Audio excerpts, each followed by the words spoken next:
The fluorescent lights in the Hartwell and Associates building buzzed with that particular frequency that drills into your skull after 8 hours. I had been working there for 3 years, and I still noticed it every single day. Some things you never get used to. The lights, the way conversations died when I walked into the break room, the way my name was always mispronounced even though it was simpler than half the names in that office. My name is Marcus Thompson. I am 32 years old, and I have a master's degree in financial analysis from Columbia University. I graduated in the top 5% of my class. I have certifications that most people in my department have never even heard of. And yet every Monday morning someone still asks me if I am the new IT guy. That particular Monday started like any other. I arrived at 7:45, 15 minutes before anyone else on my floor. I liked the quiet. I liked being able to organize my thoughts before the chaos of the day began. My desk was in the corner of the open plan office next to the emergency exit. I had not chosen that spot. It had been assigned to me on my first day by a woman in HR who said it was the only available space.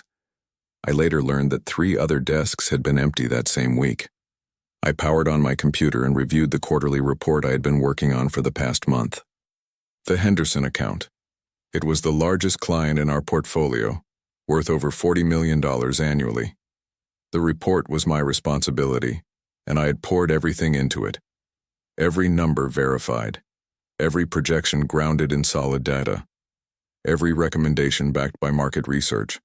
It was, without exaggeration, the best work I had ever done. At 8:15, the first wave of colleagues began to arrive.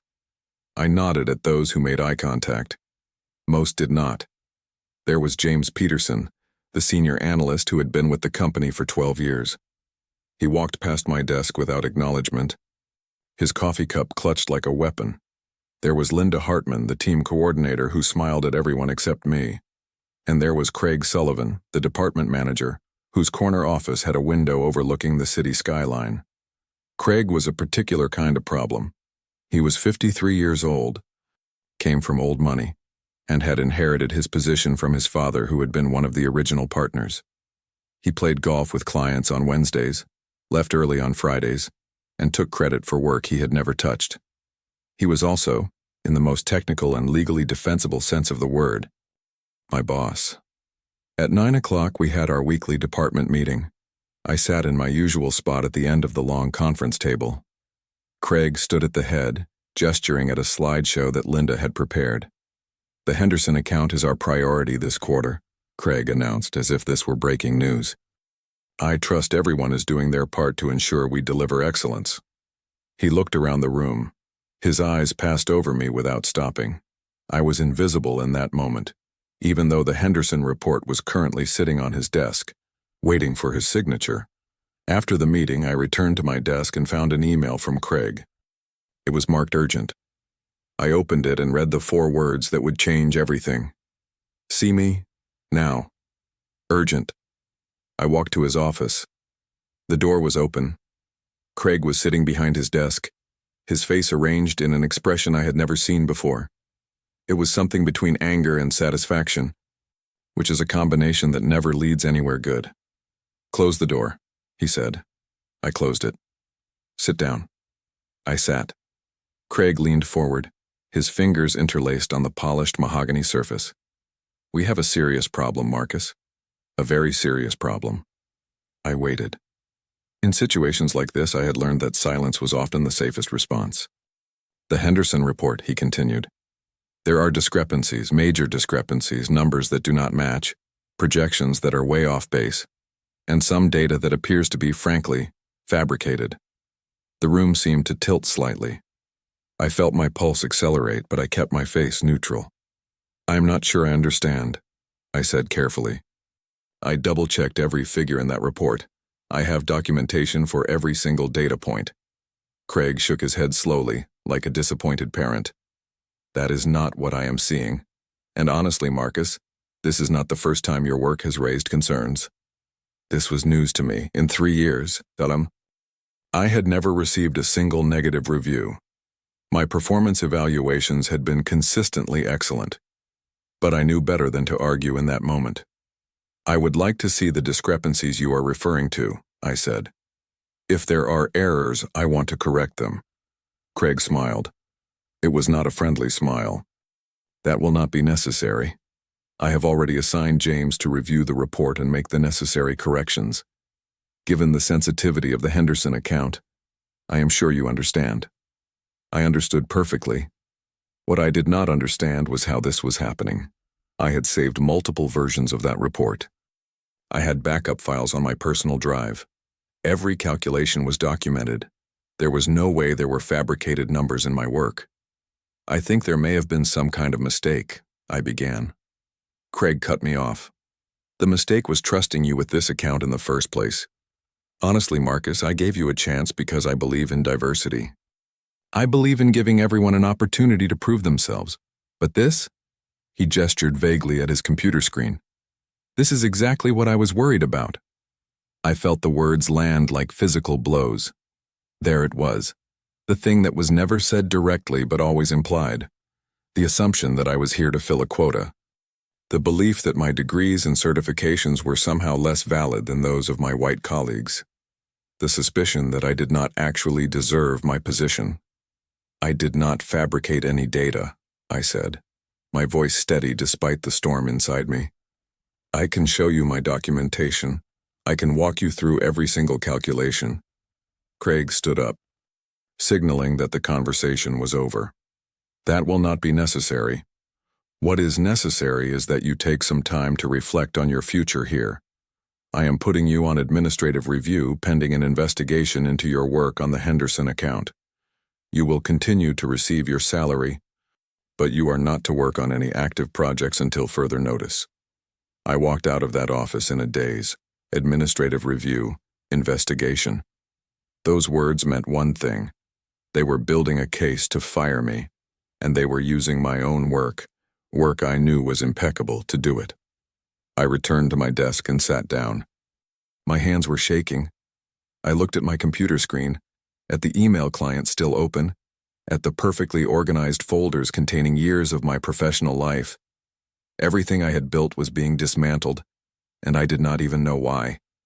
That was when I noticed her. She was standing in the hallway just outside Craig's office. I had seen her before, of course, everyone had. She was Victoria Ashford, the CEO of Hartwell and Associates. She was 34 years old, had taken over the company from her father 5 years ago, and had doubled its revenue in that time. She was brilliant, ruthless, and universally respected. She was also strikingly beautiful, tall, with blonde hair that fell in perfect waves and eyes that seemed to see everything. She was looking at me. Not through me, the way most people in that office did. At me. And her expression was something I could not quite read. It might have been concern. It might have been curiosity. It might have been something else entirely. Our eyes met for a fraction of a second. Then she turned and walked toward the elevator, her heels clicking against the marble floor. I did not know it then. But that moment, that single, silent exchange, was the beginning of everything. The rest of the day passed in a blur. I tried to access my files on the Henderson report, but my permissions had been revoked. I tried to email myself copies of my documentation, but the system blocked the attachments as unauthorized. I was being systematically cut off from my own work. At 5 o'clock, I packed my things and left. The security guard at the front desk, a man named Earl who had always been friendly to me, looked uncomfortable as I passed. "Rough day?" he asked quietly. "You could say that." He nodded, and I saw something in his eyes that told me he knew more than he was saying. Earl had been at Hartwell for over 20 years. He had seen things, he understood things, and right now, he was telling me in his own way to be careful.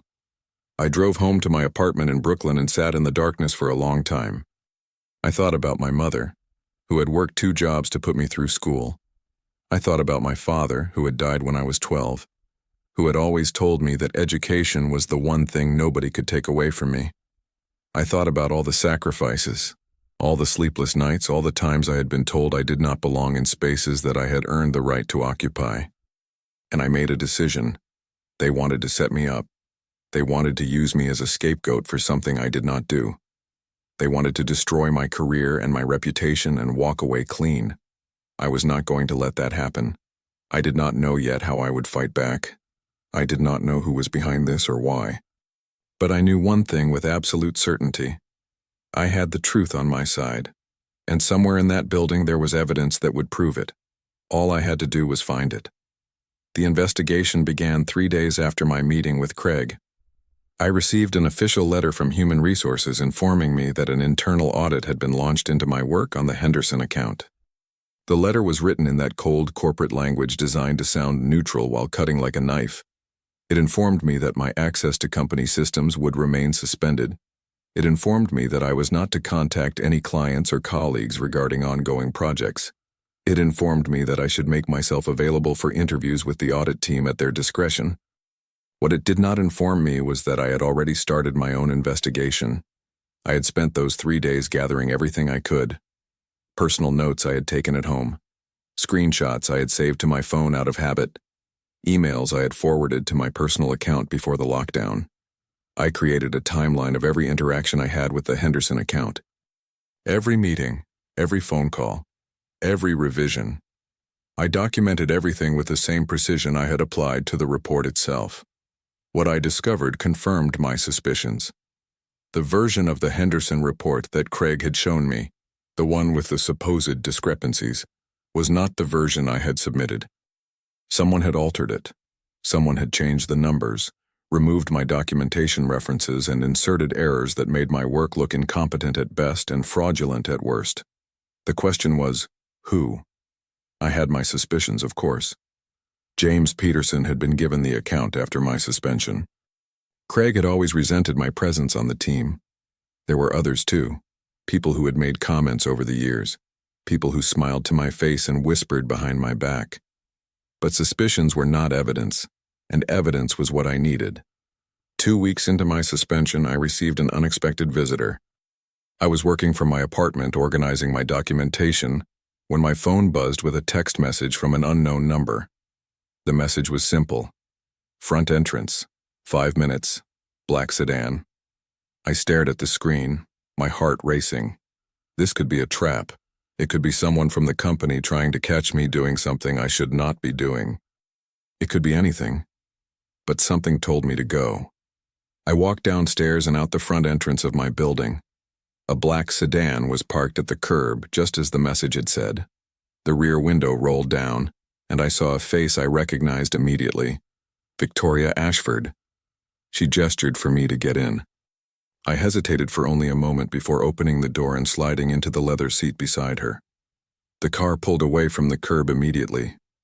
Victoria did not speak right away. She was looking out the window, her profile sharp and elegant against the gray afternoon light. "You are probably wondering why I am here," she said finally. The thought crossed my mind. She turned to face me. Up close, I could see the intelligence in her eyes, the calculation behind every expression.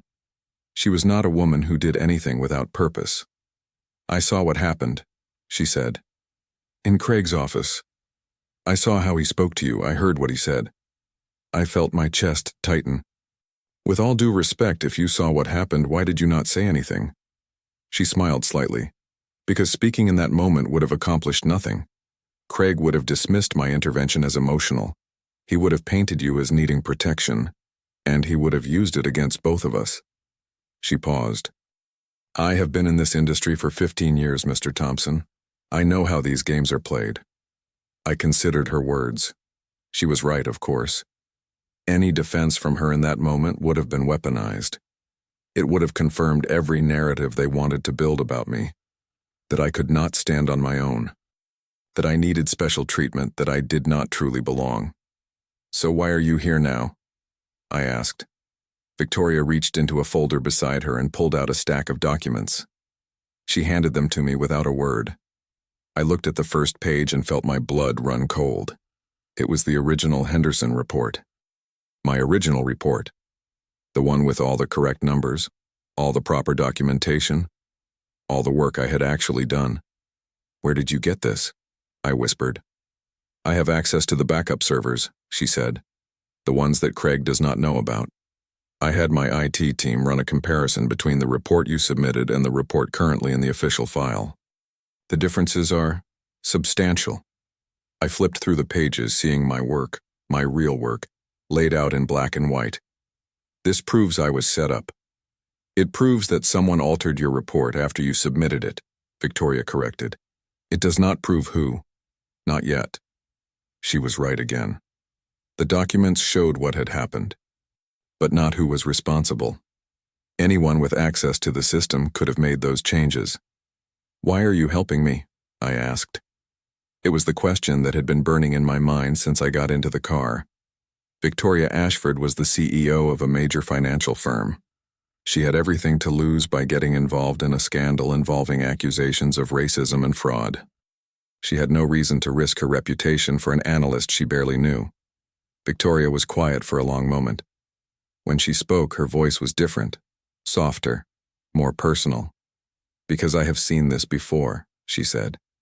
When my father ran this company, I watched him destroy good people. People who threatened him.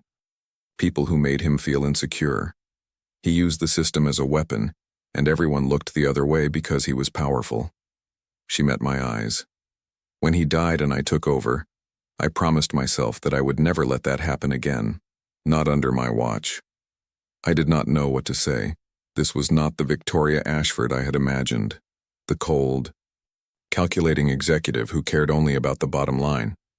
This was someone who carried wounds of her own, someone who understood injustice from a different angle. What do you want me to do? I asked. I want you to find the truth, she said. I want you to document everything, build your case, and when the time is right, I want you to present it to the board. The board? I could not hide my surprise. Craig has connections on the board. Half of them play golf with him every weekend.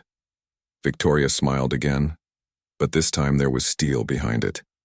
Not all of them. And the ones who do not are looking for a reason to make changes. They just need evidence. Hard evidence, the kind that cannot be ignored or explained away.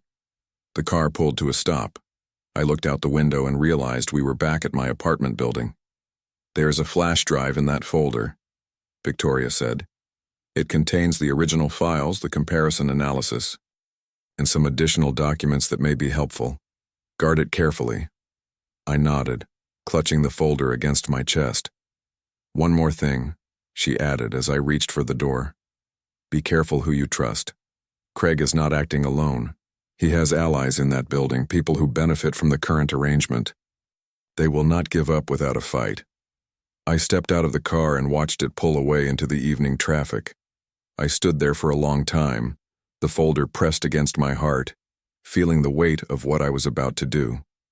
The next few weeks were the most intense of my life. I worked in secret, building my case piece by piece. I analyzed the metadata on the altered files and discovered they had been modified from a terminal in James Peterson's office, 3 hours after I had submitted the original report. I cross-referenced email timestamps and found a chain of messages between James, Craig, and a third person whose identity was hidden behind a generic company address. I also discovered something else.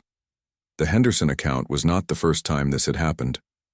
Over the past 5 years, 3 other analysts, 2 black, 1 Hispanic, had been terminated for similar issues. Each time, there had been accusations of errors or incompetence. Each time, the investigation had been handled internally, with no outside review. Each time, the analyst had been quietly removed and replaced by someone who looked like Craig and James. It was a pattern, a system, and I was the latest target. I documented everything. I created a report more comprehensive than anything I had ever written. Every piece of evidence, every connection, every timestamp, every name. During this time, Victoria and I met several more times, always in secret, always in locations where we would not be seen. A coffee shop in Queens, a park in New Jersey, once late at night in her office after everyone else had gone home. Those conversations were different from anything I had experienced. Victoria was brilliant, yes, but she was also curious. She asked about my life, my background, my dreams. She listened in a way that made me feel seen, truly seen for the first time in longer than I could remember. And I began to see her too, beyond the CEO, beyond the power and the elegance. I saw the woman who had fought her way through a world that doubted her at every turn. I saw the loneliness that came with her position. I saw the strength it took to choose integrity over convenience. I would be lying if I said I did not feel something growing between us. But we never spoke of it. The stakes were too high. The situation was too complicated, and we both knew that anything personal would have to wait until the battle was won. One evening, as we reviewed documents in her office, she looked up at me with an expression I could not quite read. "You know," she said quietly, "in another world we might have met differently." I met her eyes. "Maybe we still can, after this is over." She smiled. A real smile, not the practiced one she wore in public. I would like that. The board meeting was scheduled for the end of the month. Craig had been pushing for a resolution to my case, demanding a formal termination. He was confident he had no idea what was coming. Neither did I, really. I had the evidence. I had the truth. But I also knew that truth did not always win. Not in a world designed to protect people like Craig and punish people like me. Still, I had something I had never had before. I had an ally. A powerful one. Someone who believed in me, not because of what I could do for her, but because of what was right. And that, more than anything, gave me the strength to keep going. The night before the board meeting, I stood at my window and looked out at the city lights. Tomorrow. Everything would change. One way or another, the truth would come out. I was ready. The boardroom of Hartwell and Associates occupied the entire top floor of the building. Floor-to-ceiling windows offered a panoramic view of Manhattan, a reminder to everyone present that decisions made in this room had real consequences in the world below. The long mahogany table could seat 20, but today there were only 12 chairs occupied. The 7 board members, Craig Sullivan, James Peterson, 2 representatives from HR, and myself. Victoria Ashford sat at the head of the table. She had insisted on chairing the meeting personally, overriding Craig's objections with a single raised eyebrow and a reminder that her name was on the building. Craig sat to her left, looking confident. He had prepared a presentation titled Personnel Review, Marcus Thompson, that he was eager to deliver. I had seen his outline. He planned to paint me as incompetent, careless, and ultimately unfit for the responsibilities I had been given. He had testimonials from James Peterson attesting to the errors in my report. He had a recommendation for immediate termination. What he did not have was any idea what I was about to do. I sat at the far end of the table, my own folder in front of me. It contained 3 months of evidence carefully organized and documented. It contained the truth. "Let us begin," Victoria said, her voice cutting through the murmured conversations. "Mr. Sullivan, I understand you have a presentation regarding the Henderson account matter." Craig smiled, standing and adjusting his tie. "Thank you, Ms. Ashford. Yes, this is a matter I have taken quite seriously. The integrity of our firm depends on—" "Before you begin," Victoria interrupted, "I would like to propose a small modification to the agenda. I believe Mr. Thompson should have the opportunity to present his perspective first. In the interest of fairness." Craig's smile faltered. "That is highly irregular. The investigation was conducted by my team. Protocol dictates that the CEO has final authority over board meeting agendas," Victoria said smoothly. "Mr. Thompson, you have the floor." Every eye in the room turned to me. I saw Craig's jaw tighten. I saw James shift uncomfortably in his seat. I saw the board members lean forward with curiosity. I stood and walked to the presentation screen at the front of the room. I connected my laptop, one that had never touched the company network, and began. "Thank you, Ms. Ashford, members of the board, I appreciate the opportunity to address you today." I clicked to my first slide, a side-by-side comparison of 2 documents. What you see here are 2 versions of the Henderson Account Quarterly Report. The document on the left is the report I submitted on September 15th at 4:47 p.m. The document on the right is the report that Mr. Sullivan presented to this committee as evidence of my incompetence. I let that sink in for a moment. As you can see, they are not the same document. Craig's face reddened. "This is absurd. I do not know what kind of doctored evidence. The metadata does not lie." "Mr. Sullivan, I clicked to the next slide. This is a forensic analysis of both documents conducted by an independent cybersecurity firm. It shows that the original document, my document, was modified at 8:17 p.m. on September 15th. The modifications were made from a terminal registered to Mr. James Peterson's office. James went pale. That is impossible. I did not let him finish. I clicked to another slide. This is a record of keycard access to the building on September 15th. It shows that Mr. Peterson remained in his office until 9:45 p.m. that night, despite having clocked out at 5:30. It also shows that Mr. Sullivan visited Mr. Peterson's office at 8:05 p.m., 12 minutes before the modifications were made. The room was silent now. I could feel the shift in energy, the realization dawning on the board members that they were witnessing something far more serious than a simple personnel matter. But the falsification of one report, while serious, is not the full picture. I clicked to another slide. Over the past 5 years, 3 other analysts have been terminated from this company under similar circumstances. Each was a person of color. Each was accused of errors or incompetence. Each was replaced by someone with personal connections to Mr. Sullivan. I showed them the files. I showed them the pattern. I showed them how the same tactics had been used again and again. Isolation, falsified evidence, internal investigations designed to reach predetermined conclusions. This is not about one report, I said, my voice steady.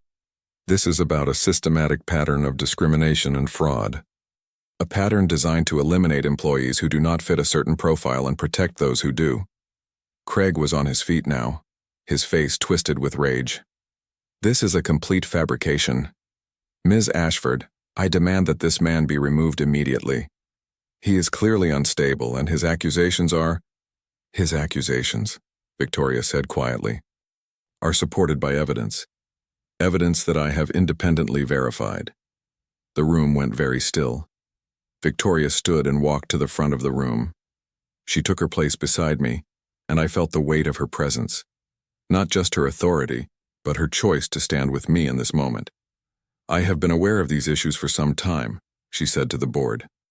I have been waiting for the right moment to address them. That moment is now. She looked at Craig with an expression that could have frozen fire. Mr. Sullivan, you are terminated, effective immediately. Your access to company systems has already been revoked. Security will escort you from the building. Craig sputtered. You cannot do this.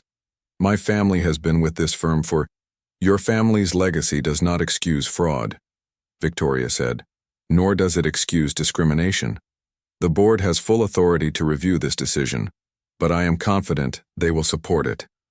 She looked at the board members, each in turn. One by one, they nodded. Mr. Peterson, Victoria continued, you are also terminated. You will be facing additional investigation regarding your role in the falsification of company documents. I suggest you consult an attorney. James sat frozen, his face ashen. He did not speak. Victoria turned to the HR representatives. I want a full review of all terminations in this department over the past 5 years. Every case, every document. I want to know exactly how deep this goes. She paused. And I want it on my desk by end of week. The meeting dissolved into a controlled chaos. Craig was escorted out by 2 security guards, his protests echoing down the hallway. James followed shortly after, silent and defeated. The board members huddled in small groups, their expressions grave as they absorbed the implications of what they had witnessed. Through it all, Victoria remained at the front of the room, and when the chaos finally subsided, she looked at me.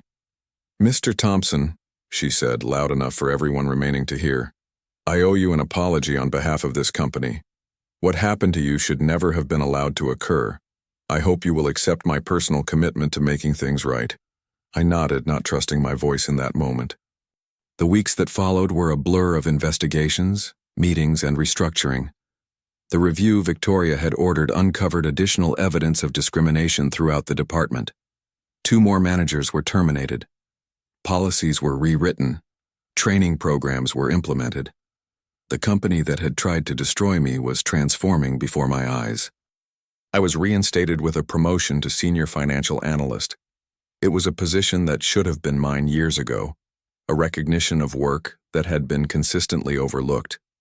But more than that, it was a statement, a public acknowledgement that what had happened was wrong and that things were going to change. A month after the board meeting, Victoria called me to her office. It was evening and the building was nearly empty.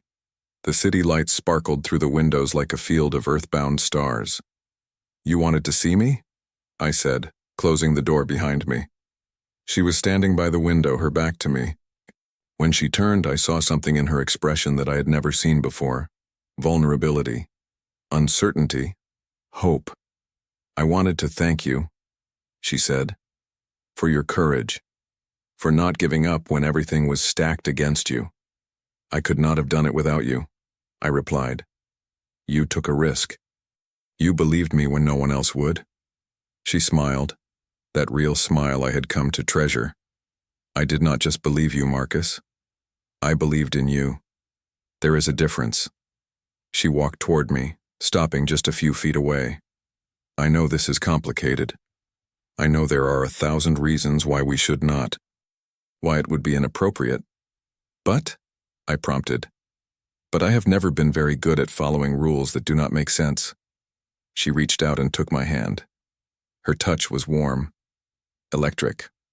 "I have spent my entire life building walls, Marcus, protecting myself, keeping everyone at a distance. And then you came along and you made me want to tear them all down." I stepped closer, closing the distance between us. "I know what you mean. I have spent my whole life trying to prove that I belong, that I am worthy. And for the first time, with you, I feel like I do not have to prove anything. You see me, the real me." She looked up at me, her eyes shining. "So what do we do now?" "Now," I said, "we take it one day at a time. We figure it out together. No more secrets, no more walls." She laughed, a sound of pure joy that I had never heard from her before. "I think I can do that." I leaned in and kissed her. It was gentle, tentative, a question more than a statement, and when she kissed me back, I had my answer. We stood there for a long time, holding each other in the glow of the city lights. Two people who had found something unexpected in the wreckage of injustice. Two people who had chosen truth over convenience, courage over fear. It was not the ending I had imagined when this all began. It was something better. It was a beginning. Later that night, as I walked home through the quiet streets, I thought about everything that had happened. The humiliation, the betrayal, the long weeks of doubt and fear, and I thought about what my father had told me all those years ago. Education is the one thing nobody can take away from you. He was right. But he had left something out. Integrity, truth, courage. These were things that nobody could take either. They were the things that had saved me. They were the things that had led me to Victoria. And they were the things that would guide us both into whatever came next. I looked up at the sky, at the few stars visible through the city haze, and I smiled. For the first time in a long time, I was exactly where I was supposed to be.